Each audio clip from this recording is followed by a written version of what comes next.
নমস্কার বন্ধুরা, আমি প্রশান্ত বং 24 স্পোর্টসে আপনাদের সকলকেই স্বাগত। গৌতম গম্ভীরকে সরাসরি আক্রমণ করেছেন মনোজ তিওয়ারি। যে কলকাতা নাইট রাইডার্সকে একা গৌতম গম্ভীর চ্যাম্পিয়ন করেননি, আমরা সবাই মিলে চ্যাম্পিয়ন করেছি, কিন্তু শুধু কৃতিত্ব দেওয়া হয় গৌতম গম্ভীরকে। আক্রমণাত্মক মেজাজে গৌতম গম্ভীরকে আক্রমণ করেছে মনোজ তিওয়ারি। কে কি বলেছে বিস্তারিত জানাবো আপনাদেরকে। এবং অন্যদিকে আজকে বিজয় হাজারে ট্রফির প্রি কোয়ার্টার ফাইনালে দুটো ম্যাচ হয়েছে, যেখানে আমাদের বাংলা এবং হরিয়ানা মুখোমুখি হয়েছে। আমাদের বাংলা দল বিদায় নিয়েছে, মোহাম্মদ শামি কামব্যাক করবে চ্যাম্পিয়ন্স ট্রফির দলে। কি রয়েছে বিস্তারিত রিপোর্ট এই মুহূর্তে শামিকে নিয়ে। এবং অন্যদিকে বরুণ চক্রবর্তীর দুর্দান্ত পারফরমেন্স প্রি কোয়ার্টার ফাইনালে, আবারও 5 উইকেট নিয়েছে বরুণ চক্রবর্তী। তামিলনাড়ু কিন্তু শেষ পর্যন্ত ম্যাচে পরাজিত হয়েছে।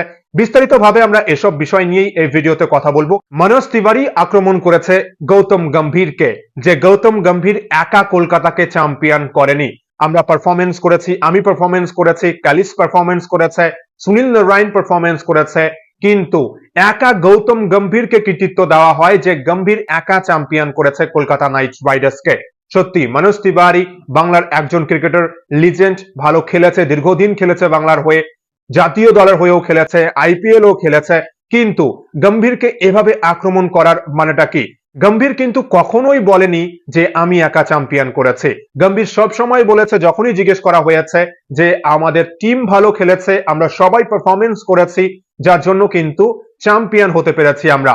কিন্তু এভাবে আক্রমণ করাটা কি ঠিক হলো মনোজ তিওয়ারির? যেখানে মনোজ তিওয়ারি বলছে শুধু কৃতিত্ব দেওয়া হয় গম্ভীরকে, কিন্তু আমরা যারা দর্শক রয়েছি আমরা সব সময় গম্ভীরকে, অবশ্যই গম্ভীর আমাদের ক্যাপ্টেন, গম্ভীর লিড করেছে, ভালো খেলেছে 2012, 2014, তাই সবাই কিন্তু আমরা দর্শকরা সব সময় গম্ভীরকে কৃতিত্ব দিয়ে থাকি, কিন্তু সব সময় আমরা বলি যে আমাদের টিম ভালো খেলেছে, তার জন্যই কিন্তু আমরা চ্যাম্পিয়ন হতে পেরেছি। যেভাবে 2011 বিশ্বকাপ নিয়ে গম্ভীর যখন বলে যে মহেন্দ্র সিং ধোনির একটা 6 চ্যাম্পিয়ন করেনি, আমরা সবাই পারফরমেন্স করেছি, যার জন্য কিন্তু চ্যাম্পিয়ন হতে পেরেছে আমাদের ভারতীয় ক্রিকেট দল।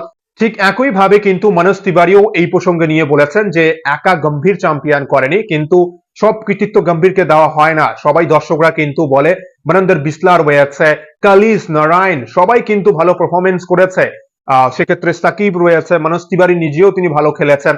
দর্শকরা কিন্তু সবারই প্রশংসা করে, কিন্তু যেভাবে মনোজ তিওয়ারি বলছে না একা গম্ভীরকে কৃতিত্ব দেওয়া হয়, সেটা কিন্তু একদমই মেনে নেওয়া যায় না। এবং মনোজ তিওয়ারির এই আক্রমণের প্রসঙ্গে হর্ষিত রানা এবং নীতিশ রানা কিন্তু গম্ভীরকে সাপোর্ট করছে। অবশ্যই মনোজ তিওয়ারির কিছু বলার আগে বুঝে বলা উচিত। কখনোই কিন্তু গৌতম গম্ভীর নিজে একার কৃতিত্ব দাবি করেন না, তিনি সবসময় বলেন যে সবাই ভালো খেলেছে, টিম ভালো খেলেছে, তাই কিন্তু আমরা চ্যাম্পিয়ন হতে পেরেছি। আপনাদের কি মনে হয়, কেন গম্ভীরকে আক্রমণ করছে মনোজ তিওয়ারি? গম্ভীর একজন ভারতীয় ক্রিকেটের লিজেন্ড, কিন্তু মনোজ তিওয়ারি বাংলার ক্রিকেটের লিজেন্ড হতে পারে, কিন্তু দুজনের লেভেলটা অবশ্যই আলাদা। আমরা সবাই জানি গম্ভীরকে যেভাবে আক্রমণ করছে মনোজ তিওয়ারি। আপনাদের মতামত কি অবশ্যই শেয়ার করবেন কমেন্ট বক্সে। এবং অন্যদিকে বিজয় হাজারে ট্রফির প্রি কোয়ার্টার ফাইনাল ম্যাচে আরো একটা দুর্দান্ত পারফরমেন্স বরুণ চক্রবর্তীর। রাজস্থানের বিরুদ্ধে 9 ওভার বোলিং করেছেন, 52 রান দিয়ে 5 উইকেট। এবছরের বিজয় হাজারে ট্রফিতে 6 ম্যাচে 18 উইকেট নিয়েছেন, দুটো 5 উইকেট হল। এবং এই মুহূর্তে কোয়ার্টার ফাইনালের আগে প্রি কোয়ার্টার ফাইনাল ম্যাচ শেষ হয়েছে, তামিলনাড়ু বিদায় নিয়েছে। এই মুহূর্তে কিন্তু 6 ম্যাচে 18 উইকেট, টপ উইকেট শিকারীর তালিকায় কিন্তু নাম্বার 1 এর রয়েছে আমাদের বরুণ চক্রবর্তী। তামিলনাড়ু যদি কোয়ার্টার ফাইনাল বা সেমি ফাইনালে কোয়ালিফাই করতে পারতো, তাহলে কিন্তু আমরা দেখতে পেতাম যে বিজয় হাজারে ট্রফি শেষে টপ উইকেট শিকারীর তালিকায় টপ 3 তে বা টপ 2 তে রয়েছে আমাদের বরুণ চক্রবর্তী। ভালো খেলেছে কিন্তু বিজয় হাজারে ট্রফিতে। চ্যাম্পিয়ন্স ট্রফির দল নিয়ে যদি বলি, এই মুহূর্তে অবশ্যই আমাদের স্পিনার অনেকেই রয়েছে, কিন্তু অবশ্যই নির্বাচকরা আলোচনা করতেই পারে বরুণ চক্রবর্তীকে নিয়ে। অবশ্যই কুলদীপ যাদব, চাহাল, রবি বিষ্ণুই অবশ্যই এগিয়ে রয়েছে। সেক্ষেত্রে বরুণ চক্রবর্তীরও দুর্দান্ত পারফরমেন্স, যেহেতু কোচ আমাদের গৌতম গম্ভীর, সেক্ষেত্রে কিন্তু আলোচনা হতেই পারে আমাদের বরুণ চক্রবর্তীকে নিয়ে। কিন্তু ইংল্যান্ডের বিরুদ্ধে টি-20 দলে আমরা অবশ্যই দেখতে পারবো বরুণ চক্রবর্তীকে। 5 ম্যাচের টি-20 সিরিজের দল 2-1 দিনের মধ্যেই কিন্তু ঘোষণা করবে বিসিসিআই। এবং আরো একটা হতাশা বাংলার ক্রিকেটের জন্য, প্রি কোয়ার্টার ফাইনাল থেকে বিদায় বাংলা দলের। হরিয়ানার বিরুদ্ধে 72 রানের বড় ব্যবধানে পরাজিত হয়েছে আমাদের বাংলা দল। মোহাম্মদ শামিকে নিয়ে যদি বলতেই হয়, বাংলা দল এই ম্যাচে লজ্জাজনক ভাবে পরাজিত হয়েছে।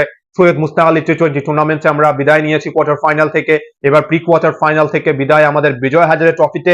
বাংলা দলের একটাই রোগ, প্রতি বছর নকআউট স্টেজে এসে এভাবেই হেরে যায় কিন্তু আমাদের বাংলা দল।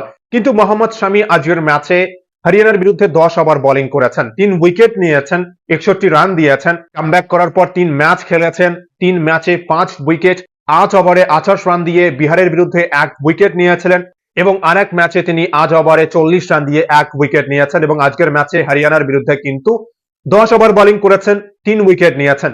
মনে হচ্ছে কিন্তু মোহাম্মদ শামি পুরোপুরি ফিট। চ্যাম্পিয়ন্স ট্রফির দলে কিন্তু আমরা মোহাম্মদ শামি, সিরাজ, বুমরা এবং আর্শদীপ এই 4 জনকে দেখতে চাই। ভারতীয় ক্রিকেট প্রেমীরা কিন্তু এই 4 জন ফাস্ট বোলারকে চ্যাম্পিয়ন্স ট্রফির দলে দেখতে চায় এবং মোহাম্মদ শামিকে নিয়ে যা রিপোর্ট রয়েছে, মোহাম্মদ শামি কিন্তু ইংল্যান্ডের বিরুদ্ধে সিরিজে জাতীয় দলে কামব্যাক করবে এবং আমরা আশা করব যে মোহাম্মদ শামি ভালো পারফরমেন্স করবেন ইংল্যান্ডের বিরুদ্ধে সিরিজে এবং চ্যাম্পিয়ন্স ট্রফির দলে দেখতে পারবো আমরা মোহাম্মদ শামিকে। যদি ফিটনেস নিয়ে আর কোনো সমস্যা না হয়, হাঁটু যদি আবারও ফুলে যায় তাহলে কিন্তু অবশ্যই চাপের, কিন্তু যদি পুরোপুরি ফিট থাকে ভালো খবর, খুশির খবর কিন্তু আমাদের ভারতীয় ক্রিকেট প্রেমীদের জন্য। এবং জসপ্রীত বুমরার পিঠের চোটের জন্য জসপ্রীত বুমরা বিশ্রামে থাকবেন এবং আশা করা হচ্ছে জসপ্রীত বুমরা সরাসরি চ্যাম্পিয়ন্স ট্রফিতে যোগ দেবে ভারতীয় ক্রিকেট দলে।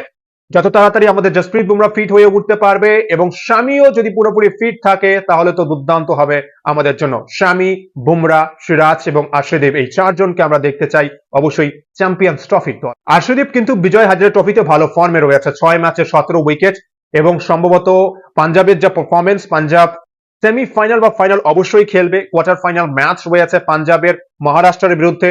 আর্শদীপ সিং এর কিন্তু দুর্দান্ত পারফরমেন্স এবং যেভাবে তিনি পারফরমেন্স করছে এবছরের বিজয় হাজারে ট্রফিতে টপ উইকেট শিকারীর তালিকায় কিন্তু নাম্বার 1-এই দেখতে পারবো আমরা বিজয় হাজারে ট্রফি শেষে, যদি পাঞ্জাব সেমিফাইনাল বা ফাইনাল পর্যন্ত কোয়ালিফাই করতে পারে। এবং পাঞ্জাবের দলেই কিন্তু রয়েছে আমাদের রমনদীপ সিং এবং মার্কান্ডে একাদশে সুযোগ পাচ্ছে না, কিন্তু রমনদীপ সিং ভালো পারফরমেন্স করার চেষ্টা করছে এবং কোয়ার্টার ফাইনাল ম্যাচেও যদি ভালো পারফরমেন্স করতে পারে, টিমের জয়ে গুরুত্বপূর্ণ ভূমিকা পালন করতে পারে, এটাই কিন্তু ভালো খবর হবে কলকাতার সমর্থকদের জন্য। এবং এই মুহূর্তে আমাদের কলকাতার প্লেয়ারদের মধ্যে একমাত্র ক্রিকেটার রমনদীপ সিং একাদশে থাকবেন এবং ম্যাচ খেলবেন। অবশ্যই আমাদের কলকাতার সমর্থকদের নজর থাকবে যে নকআউট স্টেজের কোয়ার্টার ফাইনাল ম্যাচে বা পরবর্তী ম্যাচগুলোতে কেমন পারফরমেন্স করবে আমাদের রমনদীপ সিং। 9 জানুয়ারি আজ থেকে কিন্তু শুরু হচ্ছে সাউথ আফ্রিকান টি20 লিগ এবং 11 জানুয়ারি শুরু হবে ইন্টারন্যাশনাল টি20 লিগ।